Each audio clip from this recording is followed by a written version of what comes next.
Sébastien, Michel, bonjour.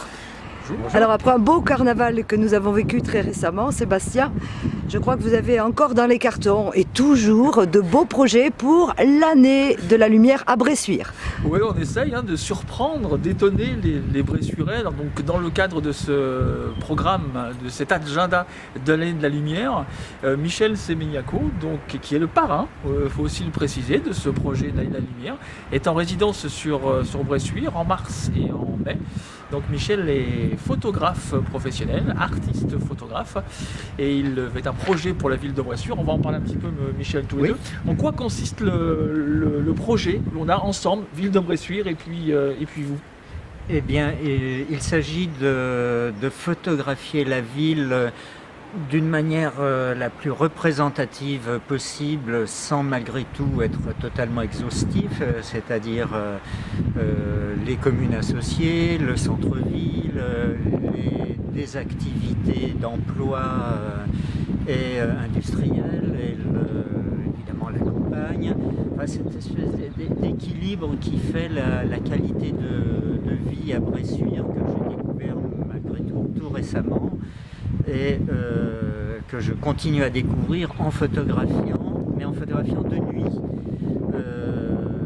C'est peut-être une manière encore plus pointue pour moi de découvrir les choses, parce que en éclairant la ville de nuit, puisque je rééclaire avec des lampes torches les lieux que je photographie, j'en donne une interprétation.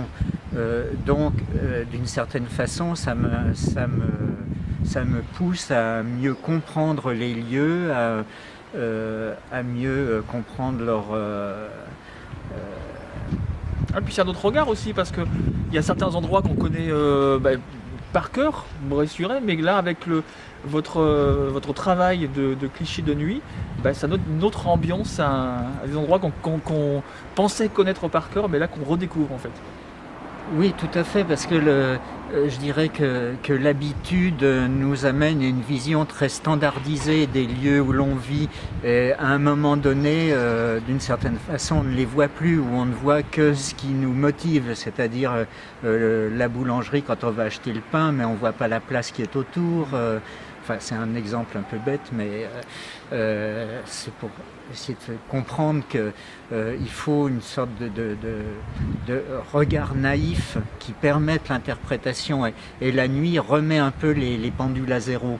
Et le fait de chercher avec la lampe de poche, on se trouve un peu comme un enfant qui joue dans sa chambre quand on lui a interdit d'allumer la lumière et qui se cache sous les draps pour lire son livre. Et il y a cette magie de la lumière qui nous fait découvrir le monde, redécouvrir le monde. Et donc 2 résidences en mars et puis donc en mai, et une exposition à découvrir. Tout le travail de Michel sera exposé donc en octobre à la chapelle Saint-Cyprien, et on a déjà vu le premier travail, les premières touches de ces photos, et on peut vous assurer là qu'on vous prépare une exposition extraordinaire donc en octobre à la chapelle Saint-Cyprien.